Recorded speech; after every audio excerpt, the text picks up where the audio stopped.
এখন মনে হচ্ছে সভাগুলো হয়তো খুব শীঘ্রই শেষের দিকে এগোচ্ছে। পরিকল্পনাগুলো অবশেষে বাস্তবে রূপ নিতে শুরু করেছে। আর সেই পরিকল্পনার কেন্দ্রবিন্দুতে টেম্পেস্ট অবস্থান করায় এটাকে ঘিরে সংঘাত তৈরি হওয়াটা এক প্রকার নিশ্চিত। ইতোমধ্যেই পশ্চিমা কিছু দেশ রিমুরুকে কাজে লাগানোর চেষ্টা করছে, আর ঠিক এই বিষয়টিই শেষ পর্যন্ত তাকে ক্ষুব্ধ করে তোলে। তবে সেই পরিস্থিতি পর্যন্ত কিভাবে পৌঁছানো হলো, তার পেছনেও আরও কিছু ঘটনা রয়েছে। তাই আজকের ভিডিওতে আমরা সেগুলো নিয়েই আলোচনা করব। চলুন শুরু করা যাক। এপিসোড ৭৭, দ্য ফার্স্ট স্টেপ, যেখানে লাইট নভেলের ভলিউম ১০ এর চ্যাপ্টার ৩ কভার করা হয়েছে। রিমুরু সিদ্ধান্ত নিয়েছিল ছোট একটি দল নিয়ে ইংলাসিয়ায় যাবে, মূলত সবকিছু সহজ রাখার উদ্দেশ্যে। শিওন যে অতিরিক্ত আবেগপ্রবণ এবং হঠাৎ বিস্ফোরক আচরণ করতে পারে সেটা আমরা আগেই জানি। আর বাকিদের বাদ দেওয়ার কারণ হল, প্রায় সবাই তখন নিজ নিজ কাজে ব্যস্ত ছিল। গোপটা তখন মিলিমের কঠোর প্রশিক্ষণের মধ্যে ছিল, কারণ সে কখন কোথায় তাকে চ্যালেঞ্জ করবে তা কেউই জানত না। মিলিম তার জন্য ক্যারিয়নের বিরুদ্ধে একাধিক বাস্তব যুদ্ধভিত্তিক প্রতিযোগিতার ব্যবস্থা করেছিল। প্রথমে এগুলো শুধু গোপটার জন্যই নির্ধারিত ছিল, কিন্তু পরে সে রাঙ্গার কাছে সামান্য অভিযোগ করতেই, দায়িত্ববোধ কিংবা উত্তেজনা যে কারণেই হোক, রাঙ্গাও তাতে যোগ দেওয়ার সিদ্ধান্ত নেয়। তাই তাদের কেউই রিমুরুর সঙ্গে ছিল না। অন্যদিকে গেল ব্যস্ত ছিল মিলিমের নতুন রাজধানীর নির্মাণ কাজ পরিচালনা করতে। ডিয়াবলো নিজের কাজ নিয়ে ব্যস্ত ছিল, যা রিমুরুর ধারণা অনুযায়ী তার অধস্তনদের সঙ্গে সম্পর্কিত। হাকুরো তখন ছিল মোমোজির সঙ্গে, আর গাবুরু ছিল সিটি অফ দ্য ফরগটেন ড্রাগনে। এভাবেই রিমুরুর শীর্ষ পর্যায়ের কর্মীরা তখন নিজ নিজ দায়িত্বে ব্যস্ত ছিল। ইংলাসিয়ার ঘটনাগুলোর ক্ষেত্রে রিমুরুর শপিং স্প্রির বাইরে বিশেষ কিছু যোগ করার নেই। তবে ব্যতিক্রমধর্মী পোশাকের পাশাপাশি সে তাদের মার্কেটিং কৌশলটিকেও বেশ চমৎকার বলে মনে করে। বিশেষ করে বিশাল কাচের জানালা ব্যবহার করে দোকানের পণ্য প্রদর্শনের যে পদ্ধতি তারা ব্যবহার করছিল, সেটি রিমুরু বুঝতে পারে যে টেম্পেস্টেও চালু করা দরকার। সেই কারণেই সে ইতোমধ্যেই মিডোকে এমন শো উইন্ডো তৈরির কাজ দিয়েছিল। এরপর দৃশ্য চলে যায় ক্যাফেতে। হিনাতার আগমনের আগেই শোই তার তদন্তের ফলাফল জানাতে শুরু করে, বিশেষ করে তাদের দেশকে ঘিরে ছড়িয়ে পড়া সবচেয়ে গুরুত্বপূর্ণ গুজব ও আলোচনাগুলো নিয়ে। সামগ্রিকভাবে ফাউন্ডার্স ফেস্টিভ্যাল নিয়ে সবার প্রতিক্রিয়াই ছিল ইতিবাচক। রাজপরিবার থেকে শুরু করে সাধারণ কৃষক পর্যন্ত সবার আলোচনার কেন্দ্রবিন্দু ছিল টেম্পেস্ট। অভিজাতদের কাছে ডানজন ছিল অন্যতম আলোচ্য বিষয়, কারণ তাদের অনেকেই সেটি জয় করার জন্য অভিযাত্রী দল গঠনের পরিকল্পনা করছিল। ব্যবসায়ীদের ক্ষেত্রে যদিও কারো সঙ্গে সন্দেহজনক ব্যক্তিদের সরাসরি সম্পর্ক পাওয়া যায়নি, তবুও সুই শেষ পর্যন্ত ডিউক মিউসের সঙ্গে তাদের সংযোগ খুঁজে বের করে। এতে নিশ্চিত হওয়া যায় যে তারা সম্ভবত তার অধীনেই কাজ করছিল। আর সম্প্রতি ডিউক মিউসের মৃত্যু প্রমাণ করে দেয় যে তার ওপরেও আরও বড় কোনো গোপন গোষ্ঠী কাজ করছিল, একটি গোপন সংঘ যারা পশ্চিমা দেশগুলোকে পরিচালনা করছিল। রিমুরু নিশ্চিত ছিল না তারা কারা, তবে যদি তারা ডিউক মিউসের মতো ক্ষমতাধর কাউকে হত্যার পরিকল্পনা করতে পারে, তাহলে নিঃসন্দেহে তাদের ক্ষমতা বিশাল। এতটাই যে রিমুরু ভাবতে শুরু করে, হয়তো তাদের সত্যিকারের শত্রু হিসেবেই বিবেচনা করা উচিত। রিমুরু যখন চিন্তা যোগাযোগের মাধ্যমে অন্যদের বন্দুক দেখাচ্ছিল, তখন সুনা পুরোপুরি বিশ্বাস করে যে ডোয়ার্ফরা তার জন্য এমন অস্ত্র তৈরি করতে পারবে। রিমুরুও তাতে আত্মবিশ্বাসী ছিল, তবে আসল প্রশ্ন ছিল এটা করা উচিত কিনা। পৃথিবীতে বন্দুকের আবিষ্কার যুদ্ধের ধরন চিরতরে বদলে দিয়েছিল, কিন্তু এটা পৃথিবী নয়। এই দুনিয়ায় যুদ্ধের ক্ষেত্রে সংখ্যার চেয়ে ব্যক্তিগত শক্তির গুণগত মানই বেশি গুরুত্বপূর্ণ। ফলে পৃথিবীর প্রচলিত যুদ্ধ ব্যবস্থা এখানে অনেকটাই অচল। তবুও এই জগতে বন্দুক নিয়ে আসা বিপজ্জনক বলে মনে হচ্ছিল, বিশেষ করে কেউ যদি এতে জাদুর সমন্বয় করার চিন্তা করে। শুধু তাই নয়, সাধারণ মানুষকে এমন অস্ত্রে সজ্জিত করলে তা সমাধানের চেয়ে আরও বেশি সমস্যা সৃষ্টি করতে পারে। এই কারণেই হিনাতা প্রথমেই এই ধারণাটিকে বাতিল করে দেয়। রিমুরুও প্রায় একই মতো পোষণ করছিল, তাই শেষ পর্যন্ত তারা এই তথ্য গোপন রাখার সিদ্ধান্ত নেয়। ডিউক মিউসের হত্যাকাণ্ড কেন সমস্যাজনক ছিল, সেটার কারণ হল এই দুনিয়ার মানুষ গুলিবিদ্ধ হয়ে হত্যার ধারণার সঙ্গে পরিচিত নয়। ফলে যদি কেউ এভাবে নিহত হয়, তাহলে প্রত্যক্ষদর্শীরা বুঝতেই পারবে না কি ঘটেছে। তখন স্বাভাবিকভাবেই নিহত ব্যক্তির সবচেয়ে কাছের মানুষটিকেই প্রধান সন্দেহভাজন হিসেবে ধরা হবে। আর রিমুরুর শত্রুরা খুব সহজেই এই ভুল বোঝাবুঝিকে নিজেদের সুবিধায় ব্যবহার করতে পারত। উদাহরণস্বরূপ, যদি কাউন্সিলের সভার সময় রিমুরুর পাশে থাকা কাউকে হত্যা করা হয়, তাহলে কোনো অস্ত্র বা সন্দেহভাজন না থাকায় সহজেই রিমুরুকেই অপরাধী বানানো যেত। তাকে ফাঁসানো তখন খুব সহজ হতো।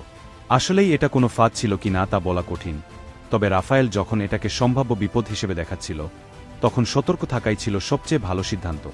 আলোচনার মূল বিষয়ে ফিরে আসা যাক। কাউন্সিলের টেম্পেস্টকে প্রয়োজনের পেছনে যে গোপন উদ্দেশ্য ছিল, তা নিয়ে কোনো সন্দেহই ছিল না। সাম্রাজ্যের বিরুদ্ধে প্রতিরক্ষা ছিল তার একটি কারণ, তবে রিমুরু কেন এটা নিয়ে অতটা চিন্তিত ছিল না তার পেছনেও আরও কিছু কারণ ছিল। সমুদ্রে দানব ছিল, এটা সবাই জানত। কিন্তু যেটা অনেকেই জানত না তা হল পৃথিবীর কোনো জাহাজই সেই ভয়ঙ্কর সমুদ্রযাত্রা নিরাপদে সম্পন্ন করার মতো শক্তিশালী ছিল না। কেবল সবচেয়ে অভিজ্ঞ ব্যবসায়ীরাই কখনো কখনো সেই পথ অতিক্রম করতে পারত। কিন্তু যদি কোনো নৌবহর যাত্রা করত তাহলে বিশালাকার সমুদ্রদানবদের হাতে তা নিশ্চিতভাবেই ধ্বংস হয়ে যেত। পাহাড়ি পথের অবস্থাও একই রকম ছিল। যদি কেউ ব্যবসায়ী না হয় তাহলে ড্রাগনরা তাকে পার হতে দিত না, কারণ এটি ছিল এক ড্রাগন লর্ডের নিয়ন্ত্রিত অঞ্চল। ফলে তারা যদি বুঝতে পারত যে কোনো বহর শত্রুভাবাপন্ন উদ্দেশ্যে যাচ্ছে তাহলে তারা বিন্দুমাত্র দ্বিধা না করে সর্বশক্তি দিয়ে আক্রমণ চালাত। পুরো একটি সেনাবাহিনীকে হারানোর মতো শক্তি তাদের নাও থাকতে পারে, কিন্তু ড্রাগনদের বিরুদ্ধে যুদ্ধ মানে কার্যত পশ্চিমা দেশগুলোর বিরুদ্ধে যুদ্ধ ঘোষণা করা, আর এমন কিছু করার চেষ্টা করা মানেই আত্মহত্যা। এর সঙ্গে যোগ হয় দুর্গম পাহাড়ি পথে বিশাল সেনাবাহিনী পরিচালনার ভয়াবহ লজিস্টিক সমস্যা। ফলে বাকি থাকত শুধু বনপথ। কিন্তু আমরা জানি ভেলডোরা ছিল সেই পথের সবচেয়ে বড় প্রতিরোধ। তাই রাফায়েলও বিশ্বাস করেছিল যে সাম্রাজ্যের তাৎক্ষণিক আক্রমণের সম্ভাবনা খুবই কম। তবুও সাম্রাজ্য সম্পর্কে তাদের জ্ঞান ছিল অত্যন্ত সীমিত, আর সাম্রাজ্যের জাদুকরী বাধা সৌইয়ের ছায়াগুলোকে প্রবেশ করতে না দেওয়ায় সঠিক তদন্তের জন্য আরও শক্তিশালী দল প্রয়োজন ছিল। কিন্তু পরিস্থিতি সম্পর্কে কিছুই জানা না থাকায় কাউকে সেখানে পাঠানোও ছিল ঝুঁকিপূর্ণ। সৌইয়ের 6টি ক্লোন থাকলেও বেশিরভাগই ইতোমধ্যে গুপ্তচর বৃত্তির কাজে ব্যস্ত ছিল। বাকিদের রিমুরুর নিরাপত্তার জন্য প্রয়োজন ছিল। ফলে আপাতত সাম্রাজ্যের বিষয়টি পরে সামলানোর সিদ্ধান্ত নেওয়া হয়। তবে বাস্তবতা হল সাম্রাজ্য যে কোনো অবস্থাতেই একটি হুমকি ছিল। তাই টেম্পেস্টকে তাদের বিরুদ্ধে প্রতিরক্ষার প্রধান দেয়াল হতে হবেই। আসলে হিনাতা আগেই রিমুরুকে জানিয়েছিল যে কাউন্সিল চায় টেম্পেস্ট পুরো জুরা ফরেস্ট অঞ্চলের ব্যবস্থাপনার দায়িত্ব নিক। আর এতে রিমুরুর কোনো সমস্যা ছিল না, কারণ বন যত নিরাপদ হবে দানব তত কমবে, আর দানব কমলে আরও বেশি মানুষ তাদের ডানজনে আসবে। এমনকি ভবিষ্যতে অন্য দেশগুলো টেম্পেস্টের কাছ থেকে স্থায়ী সেনা মোতায়েনের অনুরোধও করতে পারে, যারা তাদের হয়ে দানব প্রতিরোধ করবে। সাধারণত বিদেশি সেনাদের অন্য দেশে অবস্থান করার অনুমতি দেওয়া হয় না, কিন্তু দানব প্রতিরোধের ক্ষেত্রে সেটিই ছিল একমাত্র ব্যতিক্রম। কারণ এই দুনিয়ায় দানব ছিল সবার জন্যই সাধারণ হুমকি। ফলে দেশগুলো নিজেদের সৈন্য হারানোর চেয়ে বিদেশি সেনাদের উপস্থিতি মেনে নিতে বেশি স্বাচ্ছন্দ্যবোধ করত। কারণ দানবের বিরুদ্ধে লড়াইয়ে যত বেশি সৈন্য হারাবে, নিজেদের প্রতিরক্ষা বা আক্রমণে তত কম সৈন্য ব্যবহার করতে পারবে। এই কারণেই রাফায়েল প্রস্তাব দেয় যে রিমুরু এই পরিস্থিতিকে নিজেদের সুবিধায় ব্যবহার করতে পারে।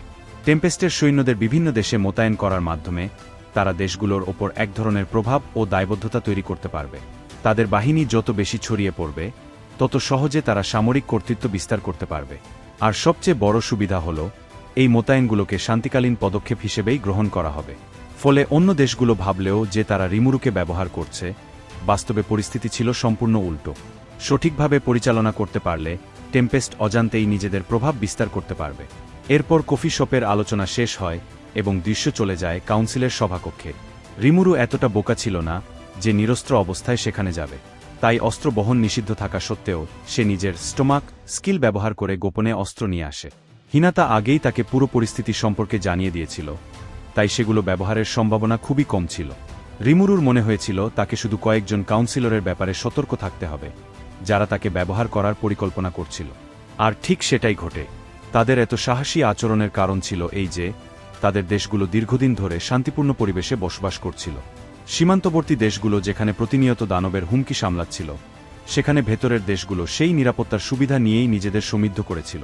এতটাই যে তারা এখন এক ডেমন লর্ডকেও নিয়ন্ত্রণ করার চেষ্টা করতে সাহস পাচ্ছিল। একজন তো সরাসরি ঘুষ দাবি করে বসে, আরেকজন রিমুরুর অধস্তনদের বুদ্ধিমত্তা নিয়েও প্রশ্ন তোলে। আশেপাশের বিপদ সম্পর্কে সম্পূর্ণ অজ্ঞ মানুষ ছাড়া আর কেউ এমন আচরণ করতে পারে না। তবুও রিমুরু অসাধারণ ধৈর্যের সঙ্গে নিজের রাগ নিয়ন্ত্রণে রাখে। এরপর শুরু হয় আসল সম্মেলন।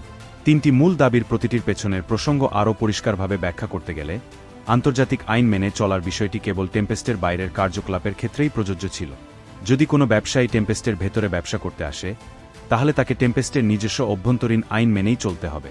আর যদি তাদের কোনো সমস্যা থাকে, তাহলে প্রথমে সেটি তাদের নিজ দেশের দূতাবাসে উত্থাপন করতে হবে। এরপরই কেবল বিষয়টি আন্তর্জাতিক পর্যায়ের সমস্যায় রূপ নিতে পারবে। রিমুরুর কাছে বিষয়টি আসলে ইতিবাচকই মনে হয়েছিল, কারণ এর মাধ্যমে একটি সুস্পষ্ট আন্তর্জাতিক আইন কাঠামো প্রতিষ্ঠিত হচ্ছিল, যেখানে থাকবে আন্তর্জাতিক আদালত, আন্তর্জাতিক বিচারক এবং তৃতীয় কোনো নিরপেক্ষ দেশ সেই পুরো ব্যবস্থার তত্ত্বাবধান করবে।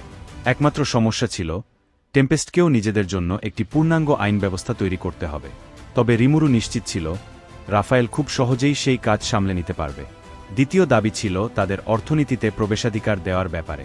কিন্তু মূল বিষয়টা ছিল প্রযুক্তি সুরক্ষা। কারণ এই ধরনের পৃথিবীতে জয়ী হয় সেই পক্ষ যারা কোনো কিছুর সবচেয়ে উন্নত সংস্করণ তৈরি করতে পারে। আর যেহেতু এমন একটি স্বর্গীয় বাহিনী ছিল যারা অত্যধিক দ্রুত উন্নতি করা যে কোনো জাতির ওপর আক্রমণ চালায়, তাই রিমুরু জানত টেম্পেস্টের উন্নয়ন কত দ্রুত এগোবে সে ব্যাপারে তাকে অত্যন্ত সতর্ক থাকতে হবে। এটাই মূলত টেনমা ওয়ার নামে পরিচিত ঘটনার প্রসঙ্গ। সংক্ষেপে বলতে গেলে এটি এমন এক যুদ্ধ যেখানে লক্ষ লক্ষ দেবদূত নেমে আসে সেই সব জাতিকে ধ্বংস করতে যারা অত্যন্ত দ্রুত বিকশিত হয়। পশ্চিমা দেশগুলোতে গ্যাস বা বিদ্যুৎ না থাকার অন্যতম কারণও এটাই। যাই হোক, গ্যাস এবং বিদ্যুতের ব্যবহার অসম্ভব হলেও রিমুরু জাদুশক্তির মাধ্যমে টেম্পেস্টকে উন্নত করেছিল। কিন্তু এখন সেই প্রযুক্তিগত অগ্রগতির তথ্য ধীরে ধীরে বাইরে ফাঁস হতে শুরু করেছে। আর রিমুরু চায়নি অন্য দেশগুলো সেগুলো চুরি করার চেষ্টা করুক। তারা কি তৈরি করছে সেটা অন্যরা জানুক, এ নিয়ে তার আপত্তি ছিল না। কিন্তু সমস্যাটা ছিল এই যে অন্য দেশগুলো আশা করছিল টেম্পেস্ট তাদের নিজেদের প্রযুক্তিও ভাগ করে দেবে। যেমন যারা নিজেদের দেশে ম্যাজিক ট্রেন চালুর দাবি করছিল, রিমুরু নিশ্চিত ছিল তারা আসলে বুঝতেই পারছে না তারা কি চাইছে। শেষ দাবি ছিল সামরিক শক্তি সরবরাহ করা, এবং এটিই ছিল সেই দাবি যা রিমুরু আশা করছিল তারা তার কাছে চাইবে। এই বিষয়টি আমরা আগেই আলোচনা করেছি। এরপর আসে রিমুরুর পক্ষ থেকে সেই দাবিগুলোর সংশোধিত প্রস্তাব। 3 ঘন্টা পরে কাউন্সিল তাদের জবাব দেয়, আর সেই জবাবই এমন এক বিস্ফোরক পরিস্থিতির সৃষ্টি করে যা এপিসোডটিকে ক্লিফহ্যাঙ্গারে শেষ করে দেয়। এখন আমি জানি তোমাদের অনেকেই হয়তো জানতে চাইছো ঠিক কি এমন হয়েছিল যা রিমুরুকে এতটা রাগিয়ে তুলেছিল। তাই এখানে আমি একটি বিশেষ স্পয়লার অংশ যোগ করছি। যারা শুধু পরের এপিসোডে কি হয় সেটা দেখতে চাও তারা চাইলে এখনই ভিডিও বন্ধ করতে পারো।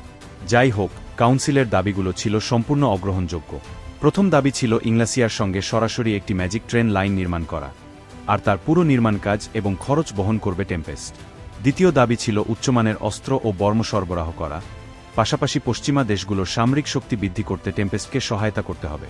তৃতীয় দাবি ছিল ল্যাবিরিন্থের নিয়ন্ত্রণ কাউন্সিলকে দেওয়া, অর্থাৎ তাদের প্রশাসনিক দলের অংশ করে নেওয়া। সবশেষে ছিল বার্ষিক কর প্রদান, এবং এই শর্ত যে টেম্পেস্টের সব প্রতিনিধি অবশ্যই মানুষ হতে হবে।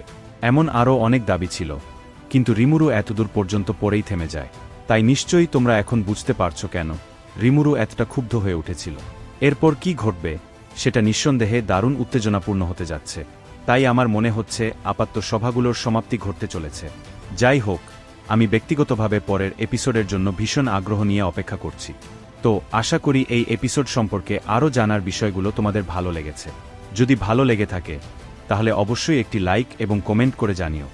আর এ ধরনের আরও ভিডিও দেখতে চাইলে এইচকে ভিডিওস চ্যানেলটি সাবস্ক্রাইব করতেও ভুলো না। তাহলে আজকের মতো এখানেই শেষ। দেখা হবে পরবর্তী কোনো এক এপিসোডের রিক্যাপে। সেই পর্যন্ত ভালো থাকুন।